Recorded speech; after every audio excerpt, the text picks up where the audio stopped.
Well, thank you for inviting me in this very exciting and important meeting, I think. And of course, I was given the very easy task to talk about lean mass and muscle physiology in 20 minutes.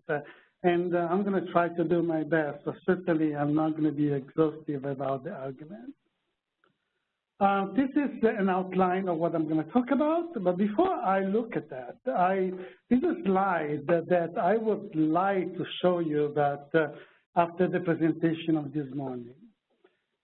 I had a slide, I made an analysis a few years ago from my Italian study, the Chianti study. And I look at walking speed, a diagnosis of malignant cancer at baseline, and then I follow up people for 6 years. And I can tell you that mortality in those that walk at a speed less than 0.8 meters per second is higher than mortality in those with a diagnosis of malignant cancer. So having a low walking speed, having low physical function, having sarcopenia is an incredible, powerful predictor that will work in people that have no disease and will also work in people that have a lot of disease. So we need carefully to understand what low muscle mass and what sarcopenia means, not only in relationship to cancer, but in relationship to aging, and especially in relationship to multi-morbidity, because I'm going to try to show you that it's just a general, a global marker of health status. I'm going to talk about adiposity, a possible mechanism for changing muscle quality. I'm going to talk about sarcopenia and chronic disease, and then I'm going to talk a little bit about chronic inflammation. I will not touch on this very widely because I know that Tammy is going to talk about it later on. So this is a beautiful picture of the design, of the drawing of Dürer that is drawing his mother. And I think that, you know, from the incredible drawing of the neck muscle, you can tell that this woman has incredibly severe sarcopenia. So I always suspected, and people suspected in the literature, that she was affected by cancer. If we look at change in body composition that occur with aging in the Baltimore longitudinal study of aging, I'm just going to show you that only this part, these are overall longitudinal data, and showing that the decline in muscle mass occurred in men and women and start very early in life, between 35 and 40 years of age, and then accelerate later in life, about between the ages 60 and 70. And it's parallel initially by a global increase in fat mass, and then there is a decline in fat mass. But this decline in fat mass in the general population does not seem to occur at the level of the waist circumference of visceral mass. Nobody has done a long longitudinal analysis using imaging data. It will be interesting to replicate this finding in other populations. So the decline in muscle mass, it's really a culprit of aging. And here you see a marker of muscle mass, the mid-thigh muscle cross-sectional area that is going down both in men and in women. These are data from the Baltimore longitudinal study of aging. And what's really important is to show that the distribution in men and the distribution in women touch very, very slightly. They are two completely different distributions. So adjusting for sex in your analysis will not just make it, because the superimposition is very, very small. When you start doing analysis of muscle, you really need to look at stratified analysis for men and women. And this is the decline of quadriceps isokinetic peak torque. In the BLSA, we use isokinetic strength because in order to standardize strength, you need to look at velocity. And so this is, I think it's the 30, no, this is 180 degrees, but if you look at the 30 degree, will be very much the same. And you see that if I skip from one slide to the other, they look so similar that you will suspect that in fact the decline in muscle mass is responsible for the decline in muscle strength. In fact, you'll be wrong, because when you look at the ratio between muscle mass, muscle strength, and muscle mass, which we operationalize usually as muscle quality declines.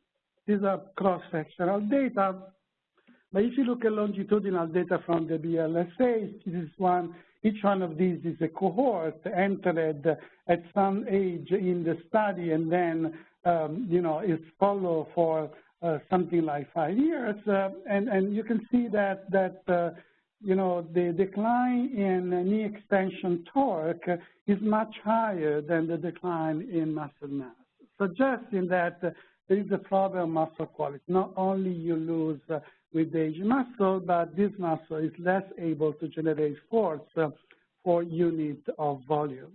And that's an important issue because we always try to think that increasing muscle mass can be the solution, but in fact, all the attempts to increase muscle mass pharmacologically have not been very successful, at least up to this point. These are data from the Inchianti study, same longitudinal data for 6 years. And what I want to show you here is that is the real predictor of mortality is sarcopenia. So if you look at, people with normal BMI, overweight and obesity, and they have sarcopenia, they don't look very different. And then you look at no sarcopenia in red, normal BMI, overweight and obesity. So the real discriminant of survival is really not BMI, but it's the presence of sarcopenia in the population. So looking at BMI, I agree, is misleading, and you need to look at body composition, much more, with much more attention. And why muscle mass is not a good predictor? Because these are data from another study that we just started at NIH. These are MRI of the thigh, and you can see that there is a substantial change in muscle composition with aging. However, and that's really important, physical activity makes an enormous difference.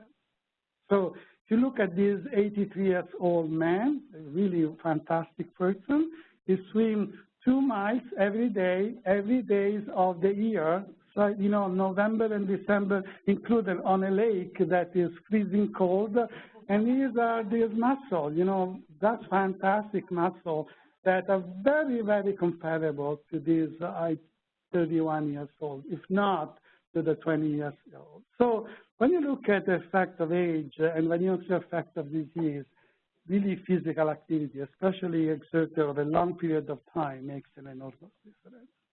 So really what we have is that the current version of sarcopenia is much more Umberto Boccioni mother rather than Albrecht Dürer's mother. If you look at COPD, which is another disease strongly associated with sarcopenia, you can see that the percent with sarcopenia that increased clearly with age, but there is a synergy between the diagnosis of COPD and age that is dramatically more relevant. These are the relative risk of sarcopenia in the oldest age group. So in some way, younger individuals cope with disease, avoiding to some extent sarcopenia because they are resilient, but as you go to older age, there is a synergy between these two conditions. And these are the consequences, either not only in cancer, but even in COPD, sarcopenia is a strong predictor of mortality. And I'm going to skip this, but, well, I'm just going to say one thing, that protein turnover, it's probably key to understand what's going on. Because in the COPD, for example, there is clear evidence that the problem is at the level of protein synthesis, protein degradation, and autophagy. I'm not going to show you this because you already showed that there is a prognostic implication of obesity and sarcopenia in cancer. But the mechanisms, as I said before, are important. This is a molecular mechanism hypothesized for sarcopenia and cachexia in cancer. And you can see that most of the mechanisms, and I'm not going to go through the specifics, but are related to an upregulation of the atrophy. So there is hyperubiquitinization of protein and increased processing of this protein through the proteasome, and also activation of autophagy and activation of the lysosome. And that is what is causing, the atrophy in the MRF1 that tend to be activated. And this has been studied in HIV, has been studied in COPD, has been studied in chronic kidney disease, has been studied in cancer, and everybody is finding that the atropine are overactivated. Well, I'll tell you, with aging, that doesn't occur. You don't see with aging an increase overrepresentation of the, when you do RNA-seq, for example, there is no activation of the atropines. So the mechanism of sarcopenia in aging and the mechanism of sarcopenia in disease occur but seems to be different. That's exactly what was saying in this slide. So what's happening is that, for example, in aging, what you see is the initial movements is usually mitochondrial dysfunction. You see that there is a decline in mitochondrial volume and mitochondrial function. There is an energetic problem, and this energetic problem leads to sarcopenia. But the myofibril degeneration and the activation of ubiquitin proteasome pathways is really typical of what disease do to the muscle. And these two are summed together to create muscle wasting and sarcopenia, and in some way participate to cachexia, although I should say that in cachexia, you should have a really strong lipid component that you don't really see in the pure sarcopenia that are related to aging. Okay, there is certainly an effect of inflammation. And we have been talking a lot about the role of pro-inflammatory cytokines and how the pro-inflammatory activate a certain pathways that can lead to sarcopenia. But one other aspect that nobody's really looking at is the activation of the chemiotaxis for macrophage, and macrophage may locally determine the production of substances that affect protein catabolism and increase protein catabolism. So it has been proposed for a long time that there are macrophage in the muscle, and also there's been shown that the amount of a macrophage in the muscle may be responsible for the insulin resistance that you see in muscle that are infiltrated and inflamed and overexpress inflammatory markers. And so we've been looking at those macrophages, and these are muscle biopsies from our study, and you show that you can see that the macrophage must be a macrophage M2 rather than M1, both in young and older individuals, but they seem to be much more represented in older individuals, especially the M1, than in younger individuals. Okay, and as I said, there is literature showing that the accumulation of these are related to insulin resistance and other metabolic constraints. Before I close, I want to say a couple of things. So what have we learned from this? What I'm going to tell you. I told you that there is a decline in muscle mass, but the decline in muscle mass, it's really only a little part of the problem. The quality of the muscle is changing.